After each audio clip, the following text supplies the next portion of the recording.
मित्रों, अब हम मीरा जी के प्रथम पद की बात करें जो हमें अभ्यास में दिया गया है।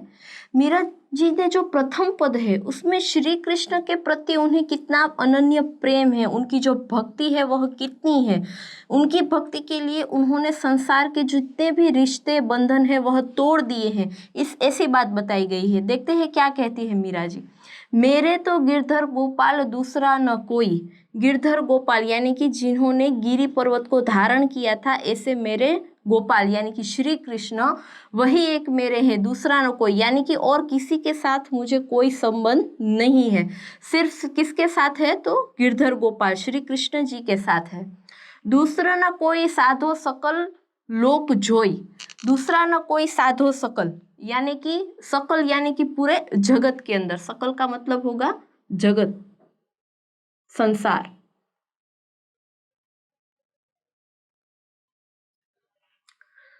जो यानी कि किसी को नहीं देखना चाहते हैं वह। दूसरा न कोई, और कोई उन्हें नहीं चाहिए।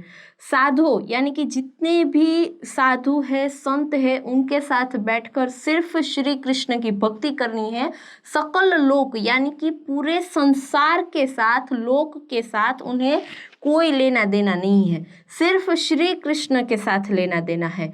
पूरे लोक के अंदर, पूरे जगत के अंदर, सकल यानी कि सर्व संसार के अंदर और कोई भी हो, उन्हें दूसरा न कोई, किसी के साथ कोई लेना देना नहीं है।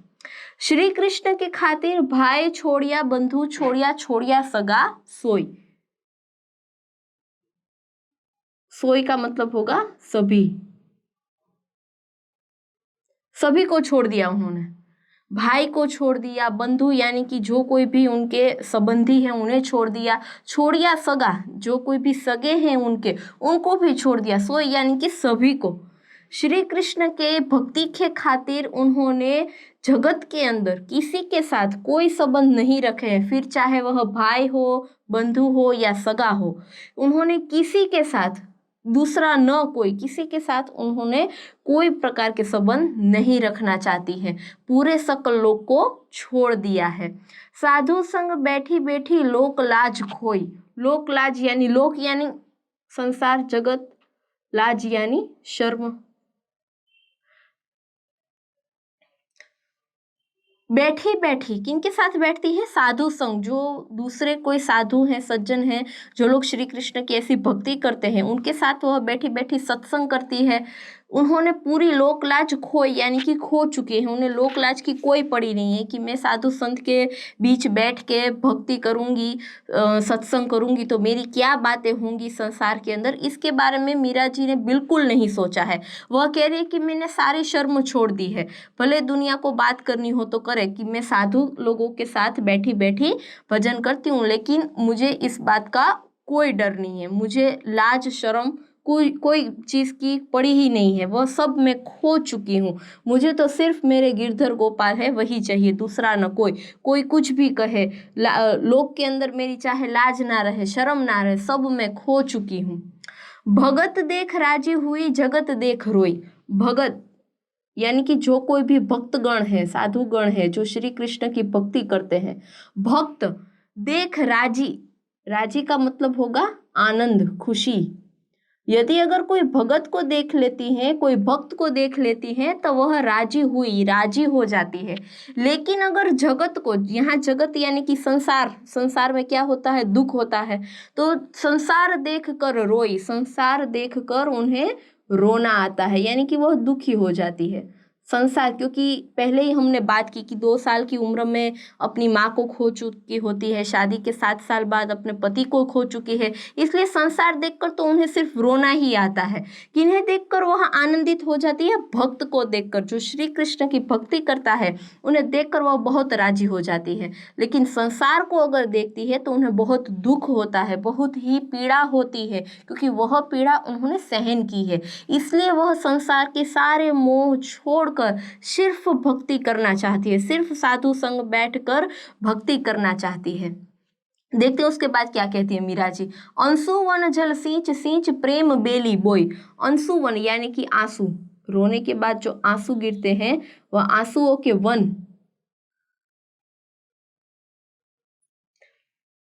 वह आंसू जो है उन्हें जल रूपी बताती है मीरा जी। वह आंसू सींच सींच के, सींचना यानी कि कोई भी पौधा जब हम बोते हैं, बोना यानी कि उगाना, तब हम उसमें पानी सींचते हैं ताकि उसकी वृद्धि हो, उसका विकास हो। तो वैसे ही मीरा जी जो है यहाँ उपमा देती है कि अपने कृष्ण प्रति के प्रेम को उन्होंने पौधा बना दिया है। बेली यानी लता, पौधा, बेली का मतलब क्या होगा, लता। वन के अंदर जो लताएं होती है, वेली होती है, पौधा होता है, उसे बोई, बोई यानी कि बोना, उगाना। तो जैसे हमें कोई लता, कोई वृक्ष, कोई पौधा हम बोते हैं तो उसमें हम पानी सींचते हैं। लेकिन यहाँ पे पौधा कौन है, बेली कौन है, तो श्री कृष्ण प्रति प्रेम, वो प्रेम जो है उनको मीराबाई ने बोई यानी कि बोया है, और उसे सींचने के लिए वह अपने आंसू रूपी जल उन्हें चढ़ाती है। ठीक है, तो यहाँ पे जल जो है उसको उपमा दी गई है आंसुओं की। जो आंसू है वह क्या है, जल है। जो बेली है वह क्या है, श्री कृष्ण प्रति प्रेम है, और उन्हें वह सींचती है। जैसे कोई पौधा होता है, उसे पानी देकर हम सींचते हैं, उसकी वृद्धि विकास होती है, वैसे ही मीराबाई श्री कृष्ण प्रति प्रेम को अपने आंसुओं से बोती है, ताकि उनका जो प्रेम है श्री कृष्ण के प्रति वह वृद्धि ही होता जाए, आगे ही बढ़ता जाए, विकास ही होता जाए।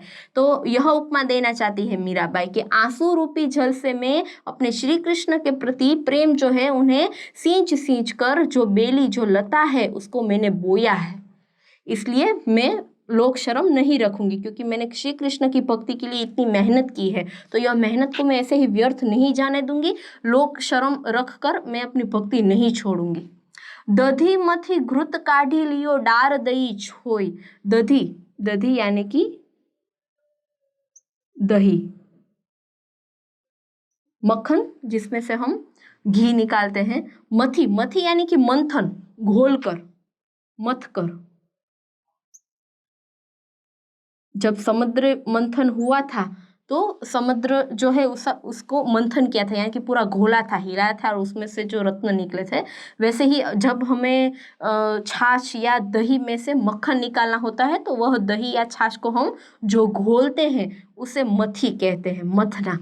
तो दधी, दही को मथ कर घृत यानी कि घी निकाला है। घृत का मतलब क्या होगा, घी। तो जैसे दही या छाछ को मथ मथ कर घी, काढ़ी, काढ़ी यानी कि निकालना।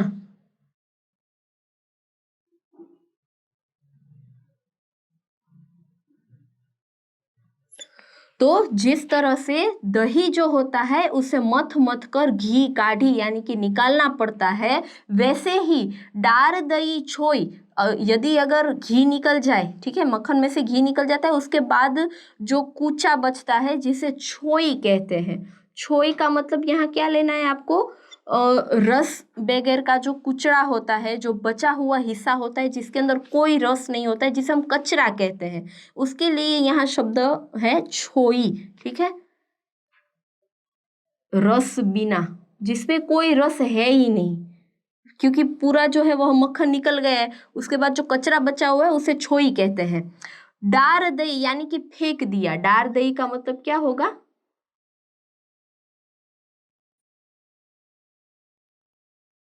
फेंक देना। वह जो छोई बची है उसे फेंक दो।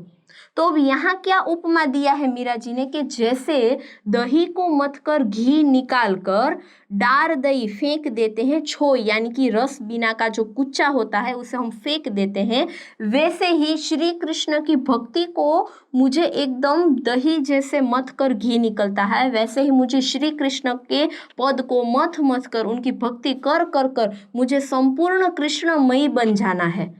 ऐसा कहना चाहती हैं यहाँ मीराबाई। दही और घी का उदाहरण देके वह अपनी भक्ति का जो अनन्य प्रेम है वह बताना चाहती है कि दही में से जैसे घी निकलता है, वैसे श्री कृष्ण की भक्ति कर कर, अनन्य भक्ति कर कर मैं खुद को मर मिटना चाहती हूँ और सिर्फ श्री कृष्ण की भक्ति पाना चाहती हूँ।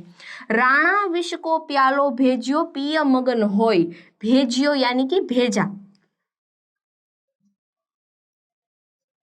क्या भेजा राणा जी ने, उनके लिए विष का प्याला। यह बात तो हम सभी को पता है कि राणा जी ने है वह मीराबाई जब साधुओं के बीच में बैठकर सत्संग कर रही थी तो राणा जी ने यानी कि उन्हें उनके जो ससुर पति हैं, ससुर और पति दोनों विरोधी थे, वह उनको विष का प्याला भेजते, भाई तू विष पीकर मर जा ताकि हमारी बदनामी तो ना हो। तो जो मीराबाई है वह मगन यानी कि बहुत खुश होकर पी गई वह विष का प्याला, अमृत समझकर पी गई कि मैं ऐसा मान लूंगी कि श्री कृष्ण ने मुझे विष पिलाया लेकिन वह मेरे लिए अमृत है। अगर श्री कृष्ण के नाम पर कोई मुझे विष भी देता है तो वह मेरे लिए अमृत है, यह सोचकर वह प्याला भी पी जाती है। अब तो बात फैल गई जाने सब कोई। अब तो बात फैल गई है पूरे संसार में कि मीरा है वह बावरी हो गई है, श्री कृष्ण की भक्ति में पागल हो गई है। यह बात तो पूरे जगत में फैल गई है, तो मुझे कोई फर्क नहीं पड़ता है, भले विष का प्याला भेजा मैं पी लूंगी, लेकिन मैं तो यही साधुओं सज्जनों के बीच में बैठकर श्री कृष्ण की भक्ति करूंगी। तो यह बात तो पूरे में फैल गई है कि मैं बावरी हो गई हूँ श्री कृष्ण के अनन्य प्रेम में। जाने यानी कि सब कोई जानता है। मीरा राम लगन लागी होनी होय सो होय। होनी यानी कि जो होना हो वो होय, होई सो होय यानी कि जो होना हो वो हो जाए। सबको पता लगे कि जो मीरा है उसे तो राम लगन यानी कि कृष्ण का जो प्रेम है वह उसमें इतनी पागल हो गई है कि उसे कोई फर्क नहीं पड़ता, जगत में जो होना हो वो होए, उससे मीराबाई को कोई लेना देना नहीं है। यानी कि संसार के प्रति उन्हें कोई प्रेम नहीं है, संसार के प्रति उन्हें कोई भी बात में रस नहीं है, कोई भी बात वह जानना नहीं चाहती है। उन्हें तो सिर्फ श्री कृष्ण की अनन्य भक्ति करनी है। तो सारे पदों को देखकर हमेशा लगता है कि मीराबाई संसार को मानो छोड़ दिया है, संसार उन्हें चाहिए ही नहीं, उन्हें सिर्फ श्री कृष्ण की भक्ति चाहिए। संसार में उन्हें गिरधर गोपाल चाहिए और कोई जगत के अंदर उन्हें नहीं चाहिए, ना कोई भाई, ना कोई बंधु, ना कोई सगा, ना कोई सखा, किसी की उन्हें जरूरत नहीं है। साधुओं के बीच बैठकर उन्होंने अपनी शर्म खो दी है, क्योंकि पहले के समय के अंदर इतने सारे साधु और बीच में सिर्फ एक मीराबाई, तो यह बात शर्मजनक होती थी। लेकिन मीराबाई को उससे कोई लेना देना नहीं, क्योंकि उन्हें तो सिर्फ भक्ति करनी है। भगत देखकर वह राजी होती है, भक्ति देखकर राजी होती है, संसार को देखकर वह दुखी हो जाती है। अपने आंसुओं रूपी जल से वह श्री कृष्ण के प्रति जो प्रेम है, जो लता उन्होंने बोई है, उन्हें वह सींचना चाहती है, उसमें और वृद्धि करना चाहती है, अपनी भक्ति में वृद्धि करना चाहती है। जैसे दही को मथ कर घी निकालते हैं, वैसे वह श्री कृष्ण की भक्ति में लीन होना चाहती है। डार दही छोई, जो बचा हुआ कुचा सब फेंक देते हैं, भले ही मीराबाई को सब फेंक दे, लेकिन उन्हें तो सिर्फ श्री कृष्ण का प्रेम चाहिए। राणा जब विष का प्याला भेजता है तो वह प्रेम से पी जाती है, मानो श्री कृष्ण ने अमृत भेजा हो, ऐसे मानकर वह पी जाती है। और अब तो पूरे जगत में बात फैल गई है कि श्री कृष्ण बावरी हो गई, श्री कृष्ण के प्रेम के प्रति मीराबाई बावरी हो गई, तो उनसे अब उन्हें कोई मतलब नहीं है। मीरा को तो सिर्फ राम लगन कृष्ण भक्ति से प्रेम है, जो होना होगा वो होगा, संसार की कोई भी बातों से उन्हें फर्क नहीं पड़ता है। तो इस प्रकार जो मीराबाई है वह प्रथम पद में कृष्ण प्रेम में कितनी दीवानी है, यह बात हमें जानने को मिलती है।